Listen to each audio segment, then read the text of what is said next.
Hello. साहेब सत साहेब बोली बोली। अरे गुरुजी हम बहुत दिन से आपका कर रहे हैं, आपसे बात नहीं हो पा रही। हाँ, आपका व्हाट्सएप नंबर नहीं है तो कैसा समझ में आएगा? आप बात करना चाहते हो या ऐसे ही तो गलती से लगा दिए? आपसे मिलना चाहता हूँ मैं। क्यों मिलना चाहते हो? मैं कौन हूँ? भाई महाराज जी मैं यूपी में रहता हूँ। हाँ हाँ ठीक है, लेकिन क्यों मिलना है? ऐसा मैंने क्या महान कार्य किए हैं कि महाराज उसके जी लिए आप? मैंने आपका जो वीडियो देखा ना तो मेरा दिमाग घूम गया। और महाराज आपकी कृपा से मुझे वो धुन का सीढ़ी सुनाई देती है मुझे महाराज जी। अरे वाह, बहुत अच्छे शुभ आशीर्वाद। तो ऐसा है, आपने बहुत सारे वीडियो देखे, बराबर सुने, जी तो मैंने उसमें कहा कहा कहा कि आपको सार शब्द प्राप्त होने के बाद मेरे पास आ जाओ, मेरी पूजा अर्चा कराओ, मेरी मान बढ़ाई करो। ऐसा कुछ मैंने नहीं कहा ना। वो तो ऐसा है, आपका भाग्य का खेला है, आपका भाग्य हो गया। परमात्मा ने उसकी झलक दिखा दी, और जो भी झलक दिखा दी उसके ऊपर आपका विश्वास हो गया, हाँ बराबर महाराज कि जी। नहीं? उसमें तो मेरा तो कोई ये नहीं है, कोई भाग नहीं है, कोई पार्ट नहीं है, बराबर। नहीं महाराज की कृपा है। आप ना तो सुरती हो, आप चूड़ामणि, आप मुक्तामणि जी महाराज है, महाराज जी। हाँ तो ऐसा है, मैं आपने कितने वीडियो देखे, सुने? महाराज 5-6 वीडियो देखा मैंने। 500 के 5 वीडियो? 5 या 6 वीडियो देखे बस। बस? फिर उसमें क्या क्या समझ में आ गया आपको? अरे महाराज जी आपने कहा कि उधर के आप ही मतलब साक्षात्कार आप ही बताने वाले, आप जरा आपको नहीं जानता। और आपने लिखा कि क्या सब जब सुना दिया शासक तो कर्म धर्म में रद्द। सर ये तो मैंने देखा, ये पढ़ा मैंने। हाँ हाँ हाँ हाँ जब पाया सात शब्द तो कर्म कर्म धर्म किए रद्द। हाँ हाँ हाँ। ये मैंने पढ़ा। और फिर मैंने आपकी वो वीडियो देखी, सुनी, वो शासक वाली पे मैंने सुनी तो मेरे समझ में आ गया, तो मैं सुनने लगा तो मुझे कहा एकदम सुनाई देने लगा। ये कमला हमारा। हाँ, तो वैसा है, आपने 5-6 वीडियो देखे, सुने, उसमें आपको सार शब्द की भी प्राप्ति हो गई, ये बहुत बढ़िया बात है। तो ऐसा है कि ये तो हो गया, हमें समझ में आ गया कि ऐसा ही सार शब्द है, यही कबीर जी इसको ही सार शब्द कहते थे, गुरु नानक देव जी कहते थे, या जो बड़े बड़े महापुरुष हो गए, संत हो गए, या उनके उसमें ये इसके ही बारे में जिक्र है, इसके दोहे में भी यही इसका ही जिक्र था। तो ये आज आज आपको समझ में आ गया, बराबर। तो बात ऐसी है, जब आप पूरे की पूरे वीडियो सुनेंगे तो और आपको उसमें गहराई समझ में आ जाएगी। माने ऐसा समझो कि आपका विश्वास हो जाएगा।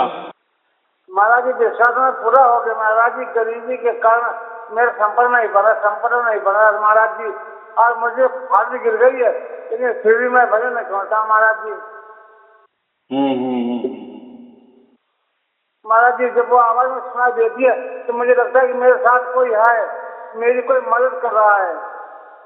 हाँ, बहुत अच्छे बहुत अच्छे। ये तो होता है, देखो परमात्मा तो सबके साथ है, लेकिन जिसका विश्वास होता है उसको समझ में आता है कि सचमुच में है या नहीं।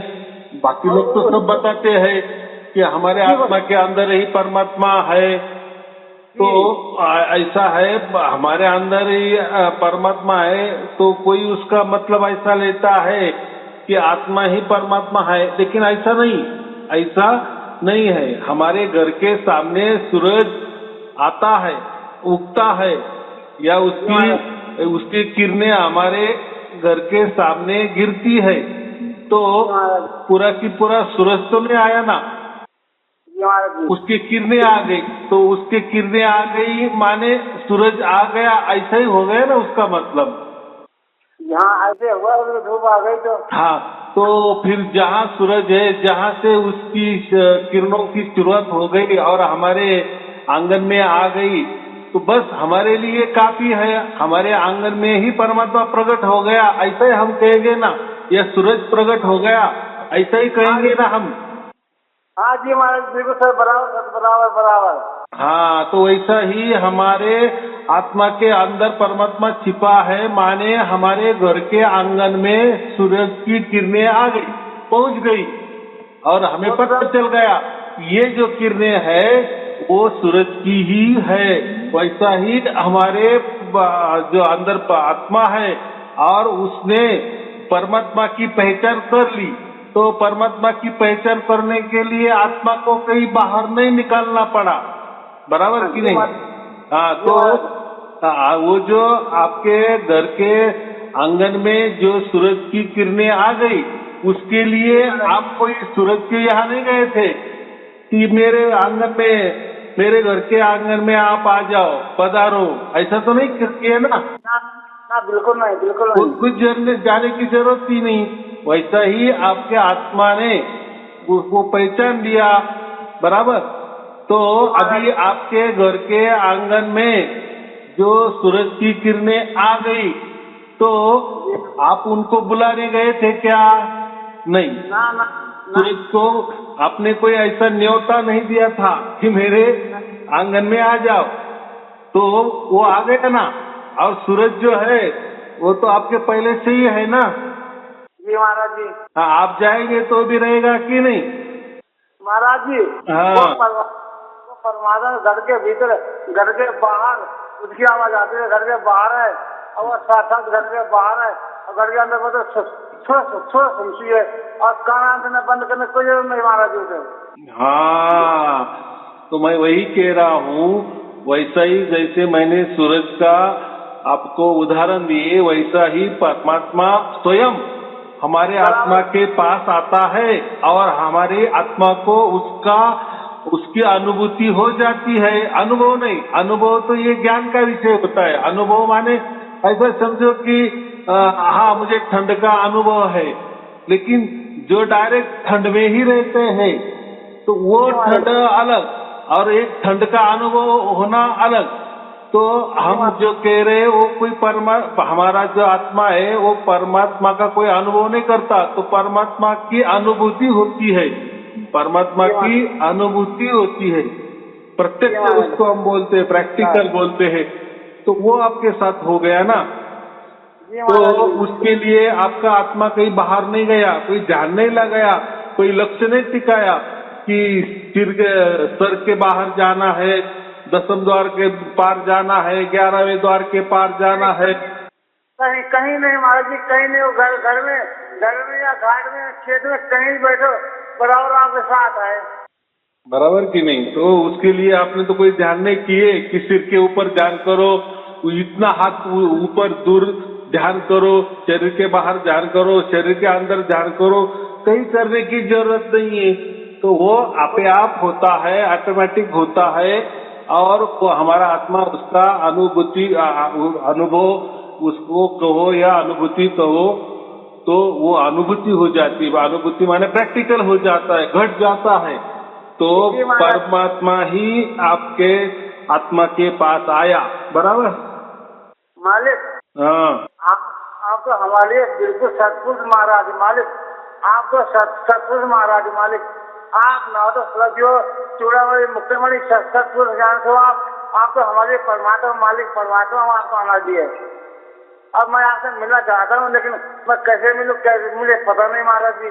देखो, अभी आपको सात शब्द की प्राप्ति हो गई है, तो अभी कोई इच्छा नहीं रखना कि मुझसे मिलना ही चाहिए। अभी मैंने तो आपसे बात की कि नहीं? देखो, आजकल तो देखो युग युग की बात होती है कि नहीं? पहले के जमाना में टेलीफोन था तो एक ही जगह वो रखते थे, एक ही जगह जाना पड़ता था, फोन सुनना पड़ता था। अब तो मोबाइल निकल गया, अभी पहले तो टेलीफोन भी नहीं था। तो बात ऐसी है, जैसा जैसा युग आता है, युग परिवर्तन होता है, वैसा वैसा वो निकलते, ये चीजें निकलते हैं। तो अभी ऐसा है कि आप घर बैठे ही आपको परमात्मा तो मिल गया, बराबर कि नहीं?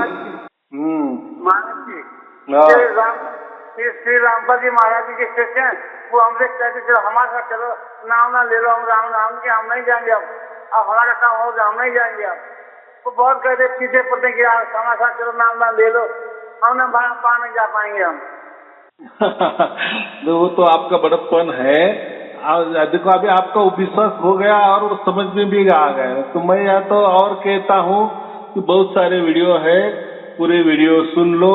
देखो आप कोई किसी गुरु के शिष्य नहीं बने हो, बराबर, आप संत बन गए हो, क्योंकि साक्षात परमात्मा आपके अंदर उतर गया है, आपके आत्मा को अनुभूति हो गई है, बराबर।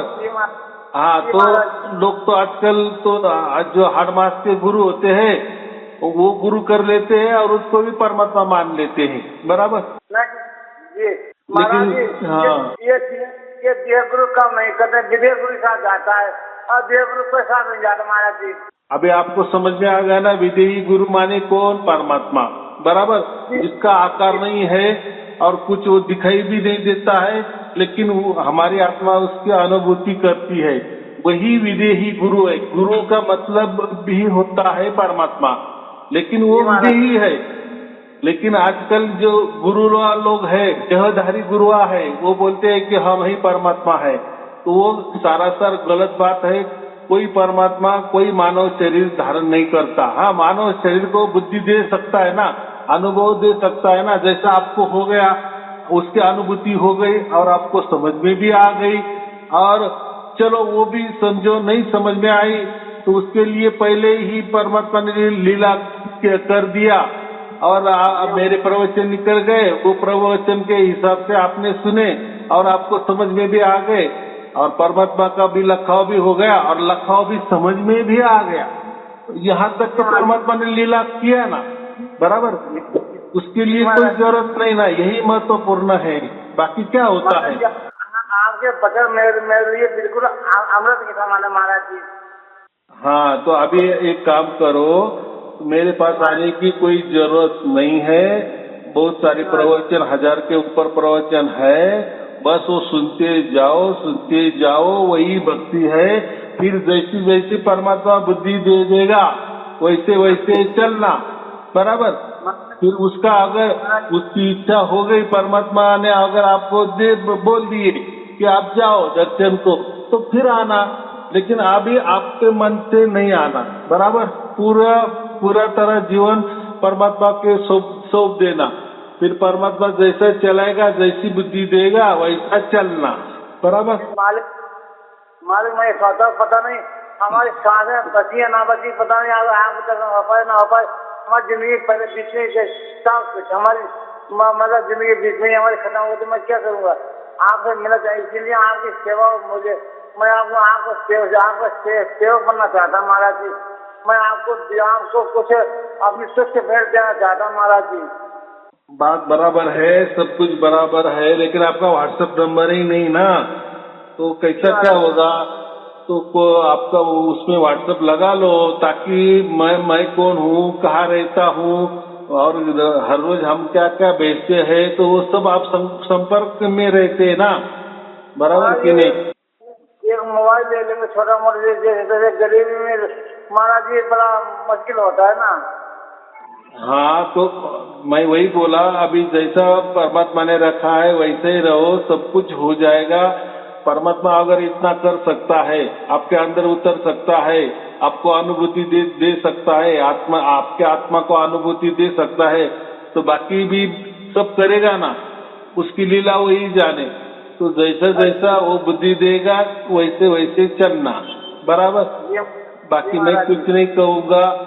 और आपके अगर व्हाट्सएप है तो मैं आपको कोई लिंक भेज दूंगा, बाकी प्रवचन देख लो, या जिसको समझता है तो मेरा एक भी प्रवचन मिल गया तो उसमें मेरे इसमें जाना, यूट्यूब में जाना या फेसबुक में जाना, फिर वहाँ पूरी लिंक आपको मिल जाएगी। वो बहुत क्या बोलते हैं, साधारण बात है, साधारण ज्ञान है, लेकिन आप बच्चों को भी मालूम है कि आपको नहीं मालूम, ठीक है, किसी को जो जानकारी वाला है उसको पूछ लो इनके प्रवचन कैसे देखने हैं, तो वो सब कुछ बता देगा। लेकिन व्हाट्सएप नंबर है तो डायरेक्ट आपको मिल जाएंगे प्रवचन। लेकिन जैसी परमात्मा बुद्धि देगा वैसा ही चलना, आपके मन के मुताबिक कुछ मत करना, बराबर। जी यहाँ महाराज। देखो, यहाँ कोई गुरु गति नहीं है, बराबर। हम सभी परमात्मा को ही गुरु मानते हैं, बराबर। वही हमारा असली गुरु है। बाकी हम तो भेदी गुरु है। भेदी गुरु माने हमने बस आपको भेद बताया, इसके परमात्मा की प्रणाली बताई, और अरे उसके ऊपर आपने विश्वास रखा और परमात्मा प्रकट हो गया, बस हमारा काम खत्म। क्या है उसमें? तो आपको उधर तो भेजा, परमात्मा ने तो आपको भेजा है, इसलिए आप मिल पाए हो मुझे। नहीं, मेरी कहाँ औकात थी, परमात्मा की दया हुई तो मुझे ये सब हुआ, आपका ज्ञान हुआ, आपका मैंने वीडियो देखा तो मुझे कुछ अकल हुई। महाराज जी, मैं पहले जुड़ा हुआ बाबा जय गुरुदेव जुड़ा हुआ था महाराज जी। देखो, ऐसा है, किसी का नाम मत लो। ऐसे दुनिया में हजारों लाखों गुरु लोग हैं, हमें उनसे क्या लेना देना है? देखो, हमारा भाग्य हो गया, परमात्मा को समझ में आ गया और परमात्मा तुरंत आपके अंदर प्रकट हो गया, बराबर कि नहीं? बस। जी महाराज। तो किसी को हम दोषारोप नहीं करना। हो सकता है उनकी भी आपने कोई सेवा की होगी, हो सकता है आपके भाग्य में उनका भी थोड़ा हाथ होगा। तो भाग्य तो एक का नहीं होता ना, सबके मिल बांट के वो भाग्य बन जाता है हमारा। कुछ कर्मों से मिलता है, कोई सेवा से भाग्य बनता है, कर्मों से भाग्य बनता है, भाग्य से भाग्य बनता है। वो उसका वो लेखा जोखा बहुत अलग है और वो समझ में भी नहीं आता वो कैसा बनता है। लेकिन वो जाने दो, बन गया तो बन गया तो बन गया। लेकिन ऐसा नहीं कि भी सायारुद्ध जी के प्रवचन मैंने सुने और मुझे हो गया और बाकी उनके सुने तो नहीं हुआ। तो हमें वो दोषारोप नहीं करना है। परमात्मा सब देख रहा था, आप उनके प्रवचन सुनते रहे तो भी देख रहा था, मेरे प्रवचन सुन रहे तो भी देख रहा था। उसमें आपको जो सच्चाई हो गई, जहाँ परमात्मा की नजदीकी परमात्मा को समझ में आ गई और वो नजदीकी आपको बता दी, बराबर। इसलिए मेरे प्रवचन से आपको सब कुछ हो गया, बराबर। तो हम दूसरों का अनादर नहीं करना। हमारे लिए सभी गुरु लोग जो है, गुरुआ लोग है, वंदनीय, पूजनीय, आदरणीय ही है, बराबर। अभी ऐसा है, हमारा स्कूल का हो गया, स्कूल हो गया, अब हम कॉलेज में दाखिल हो गए ना, तो अभी क्या स्कूल की याद करना है? बराबर कि नहीं? जो हो गया वो हो गया। अब आगे जाना है, आगे बढ़ना है, आगे बढ़ना है। तो अभी आगे बढ़ना माने क्या करना? बस प्रवचन सुनते जाओ। फिर उसमें भी बहुत सारे लोगों ने आपके जैसे सवाल किए, वो क्या मैंने फिर उसके ऊपर क्या जवाब दिए है, क्या नहीं। तो ऐसा है, हमारी कोई गुरु गद्दी नहीं है, कोई आश्रम नहीं है कि चलो आप आ जाओ और आश्रम में रह जाओ। ऐसा कुछ बात नहीं। देखो, आज का टाइम अलग है ना। क्यों खर्चा करना, क्यों उसके लिए मेरे पास आना, आप 5-10 हजार खर्चा करना? आप घर बैठे ही आपको प्रवचन मिल रहे हैं और घर बैठे ही परमात्मा पर प्रकट हो रहा है, परमात्मा मिल रहा है, तो क्यों खर्चे में जाना, बराबर कि नहीं? हाँ, ये काम होता है। परमात्मा की लीला परमात्मा जाने। परमात्मा ने आपको सब कुछ घर में दे दिया है क्योंकि वो परमात्मा है। बाकी गुरुआ लोग है, वो गुरुआ लोग तो उनके आश्रम में बुलाएंगे, बराबर। उनकी आरती पूजा मान बढ़ाई करवा लेंगे आपसे, उनका चरणामृत आपको पिलाने को देंगे। तो वो प्रकृति वाले गुरु है, वो कर सकते हैं, वो बुला सकते हैं और आपका जो बोलते सुविधा भी आपके लिए वो कर सकते हैं। लेकिन परमात्मा का जो होता है ना, परमात्मा के लिए तो सभी सरीके होते हैं। परमात्मा ये बाकी कुछ बातें नहीं करता है। बस परमात्मा के लिए कहीं जाना नहीं पड़ता, कहीं जाना नहीं, कहीं आना नहीं, कहीं खर्चा नहीं, घर बैठे ही वो मिल जाता है। बाद में आपको मुझे गुरु मानना है नहीं मानना है वो भी आपके ऊपर है। मुझे गुरु दक्षिणा देनी है नहीं देनी है वो भी आपके ऊपर है। जैसे परमात्मा बुद्धि देगा, जैसा विश्वास आपका बढ़ेगा, वैसे वैसे करते जाना, बराबर। कोई जोर जबरदस्ती नहीं है, बराबर। और कोई परमात्मा का नियम नहीं है, ये तो हमने बनाए नियम है। प्रकृति के लिए नियम होते, परमात्मा के लिए कोई नियम नहीं होता। परमात्मा के लिए सिर्फ भाव, बराबर, भाव की जरूरत होती है। बस हमारे अंदर भाव आ गया, बहुत हो गया हमारे लिए। परमात्मा अलावा जी परमात्मा के अलावा मेरा कोई नहीं है, और ना मैं किसी को ज्यादा, ना किसी का अपमान करता हूँ, ना किसी की बुराई करता हूँ। बस सबको समझता हूँ, सब परमात्मा के बच्चे हैं। हाँ, सब परमात्मा के बच्चे हैं। तो कोई अच्छे होंगे, कोई बुरे होंगे, या ये तो हमारी बुद्धि तय करती ना, ये अच्छा है ये बुरा है, लेकिन हमें कोई हक नहीं है। परमात्मा की लीला परमात्मा जाने, लेकिन हमें, हमारे लिए तो सब बराबर ही होंगे, क्योंकि अभी हम परमात्मा के बच्चे हो गए हैं। तो बाकी गुरुआ लोग भी उसके ही बच्चे हैं, माने हमारे भाई है वो, बराबर। तो वो उनको जितना ज्ञान है वो उतना परोक्ष है, बराबर। जी गुरु जी। हाँ, लेकिन कुछ भी हो, परमात्मा तो हमको मिल गया ना, ये तो बहुत बड़ी बात हो गई ना। जी हाँ, परमात्मा तो नौ ही तत्व में है गुरु जी। वो तो आकार में ही आता है, आकार साकार भी निराकार भी, वो तो दोनों रूपों में है। दोनों के परे है। परमात्मा जो होता है सगुण साकार और निर्गुण निराकार के परे वाला होता है, बराबर। प्रकृति जैसा आकार और निर्गुण निराकार वाला नहीं होता। वो ना सगुण भी होता है, ना निर्गुण भी होता है। तो इसलिए आप प्रवचन सुने, कोई चिंता की बात नहीं है। आपका को व्हाट्सएप आपके मोबाइल में डाल दो, व्हाट्सएप में नमस्ते करो, मैं आपको लिंक भेज दूंगा, और किसी को पूछ लो कि कैसे प्रवचन सुनने है, वो बता देगा। बहुत सहज ज्ञान है, और वो हो जाएगा। बस चलो ठीक है। आपको और आपके परिवार के लिए शुभ आशीर्वाद। सत साहिब जी, सत साहिब जी, सत साहिब जी। सच्चाई।